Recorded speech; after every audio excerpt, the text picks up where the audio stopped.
Tiene la palabra. Señor presidente, saludo a la defensa del ministro Muñoz. Se ha dicho ya muchas veces en esta sala que si los hechos imputados son muy graves y si estos se han acreditado, el ministro Muñoz habría incurrido en la causal de notable abandono de deberes. Para fundar mi voto iré a lo central sin describir hechos ya muy repetidos en esta sala. Lo que importa a mi juicio respecto del primer capítulo son dos cosas centrales. Primero, si el juez Sergio Muñoz comunicó a su hija el contenido del acuerdo de un fallo antes que se hiciera público.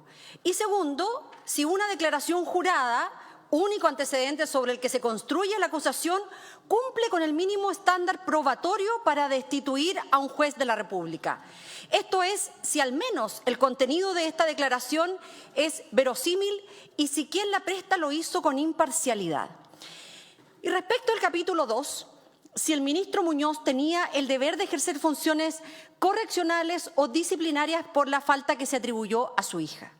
En caso contrario, nuestra obligación ética y política es rechazar la acusación por ambos capítulos para no caer en el abuso de poder que dañaría el Estado de Derecho. Aquí, presidente, importa establecer el estándar de la prueba con el que se debiera acreditar los cargos dirigidos al juez, no a su hija. El juez Muñoz no está acusado de tráfico de influencias. Nadie lo acusa de nada relacionado con el caso Audios. No es un juez que acumule denuncias, sino que alguien que ha ganado a lo largo de sus años una fama de rectitud, de imparcialidad. Y como aquí se ha señalado y se han recordado algunos fallos, pareciera que esto molesta. Así que no podemos destituirlo sin tener un hecho verificado, fuera de toda duda razonable. Lo que todos podemos constatar respecto del capítulo primero es que el único testimonio el que se funda la acusación no es imparcial. Y además que la carencia de verosimilitud de la imputación es manifiesta, porque se basa en suposiciones.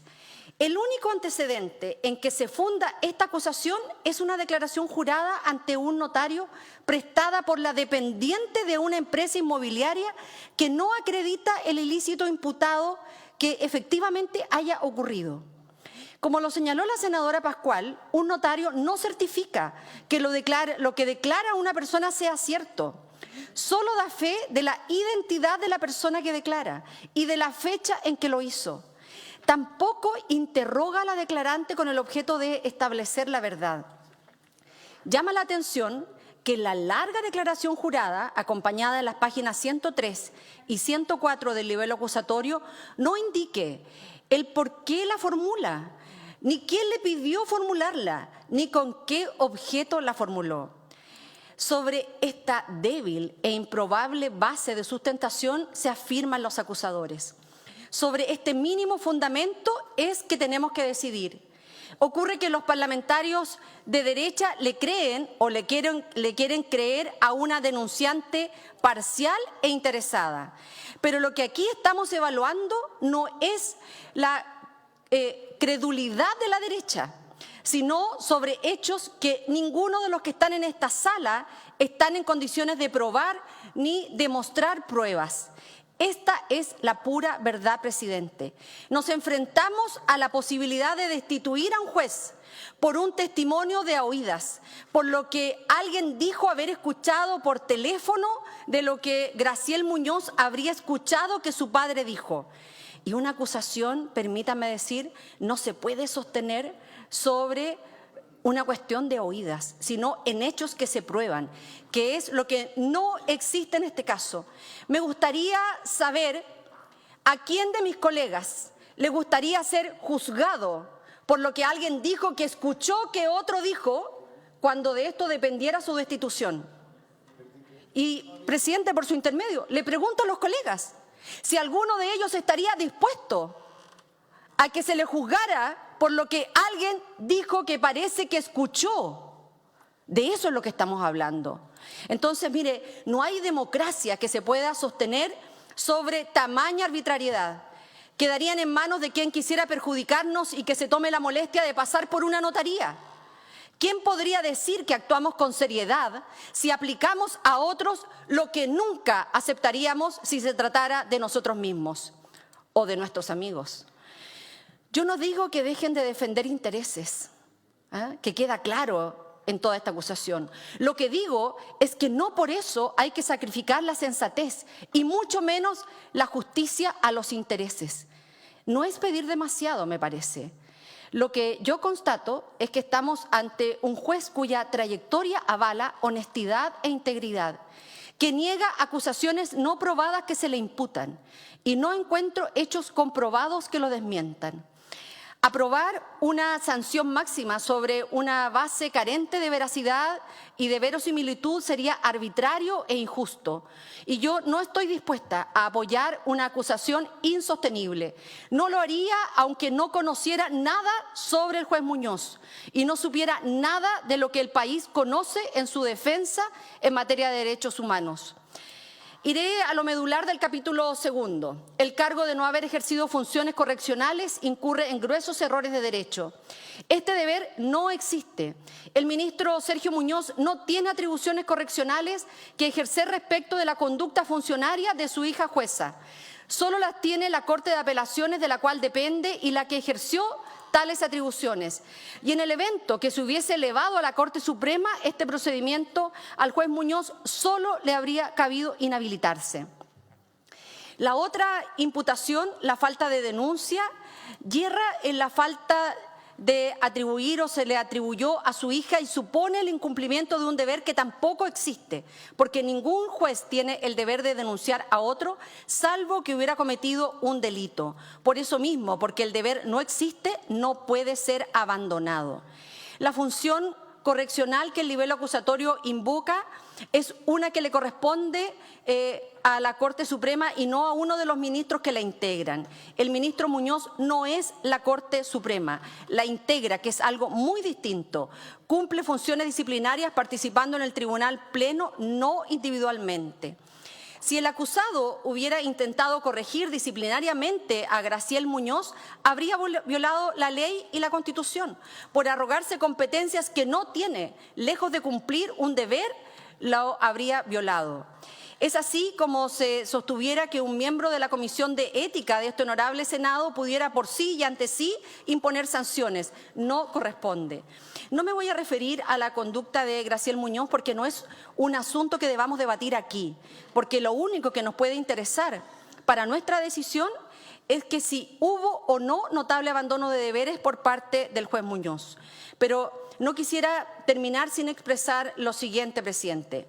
He podido apreciar en la prensa y en las declaraciones de algunos colegas parlamentarios referirse con una vehemencia inusitada a la forma y el contenido de los fallos que ha redactado o ha participado el ministro Sergio Muñoz. Por ejemplo, en las sentencias por el abuso de las ISAPRES en el cobro de las cotizaciones. Ojo, que esas y otras sentencias no las ha dictado solo, sino que junto a otros 4 ministros que integran su sala.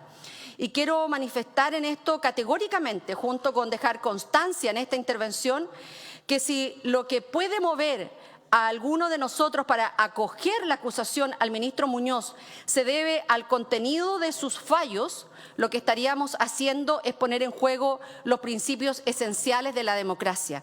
Y tras escuchar varias intervenciones de mis colegas que están por aprobar esta acusación, parten diciendo, pero mire, esto no tiene nada que ver con sus fallos. Es como cuando son encontrados responsables de algún acto que no corresponde. Entonces, a mí me parece que ningún órgano del Estado, ajeno al Poder Judicial, puede abocarse a revisar las resoluciones y sentencias judiciales. Tampoco, por igual motivo, puede utilizarse una acusación constitucional a los magistrados de los tribunales superiores de justicia como una suerte de amenaza dirigida a que fallen o no fallen en un determinado sentido. Y en este caso hay unanimidad entre juristas, como lo ha destacado la Biblioteca del Congreso en un informe sobre esta materia. Allí se indica que entre los límites que las comisiones acusadoras han reconocido se encuentra el que la Cámara de Diputados no pueda arrogarse atribuciones para la revisión de los fundamentos o contenidos de las resoluciones judiciales, por cuanto ello es una facultad exclusiva de los tribunales de justicia. Agreguemos que tampoco las y los senadores en nuestra decisión como jurado podemos afectar la independencia del Poder Judicial que está establecido en el artículo 76 de la Constitución Política del Estado o infringir otras disposiciones. Hacerlo podría llegar a constituir una amenaza o una presión inaceptable para que los magistrados de los tribunales superiores fallen de una determinada manera. Eso sería también afectar los principios básicos de la democracia, como ya lo señalé. Estimados colegas, por su intermedio, señor presidente, estamos aquí para juzgar en conciencia, pero lo cierto es que también damos motivos como Parlamento para ser juzgado. Como ya lo ha dicho mi colega de nuestra bancada, el senador Francisco Huechumilla, esta Constitución tiene un vicio de legalidad, porque llega al Senado con un error de principio que viola el derecho humano a la legítima defensa y al derecho al debido proceso. En mi opinión, constituiría un motivo más que suficiente para que la responsabilidad del Estado de Chile sea sometida a la Comisión de Derechos Humanos, acarreando graves consecuencias para nuestro país y para el prestigio de nuestra democracia. Hay errores que no son explicables. Esta acusación constitucional construida en la Cámara de Diputados adolece de una grave violación a los derechos fundamentales, a una falta inexcusable al debido proceso al haber resuelto acusar a una persona por hechos de otra distinta. Es un vicio que debemos tomar muy en cuenta al asumir cada uno de nosotros esta responsabilidad. En mi opinión, está más allá de cualquier duda razonable que los hechos imputados al juez Muñoz en el capítulo primero no están debidamente acreditados, no son verdaderos, ni siquiera son verosímiles. Es también mi opinión que los hechos incluidos en el capítulo segundo deben ser desestimados, porque el juez Muñoz no tenía el deber de ejercer funciones correccionales en el caso de su hija.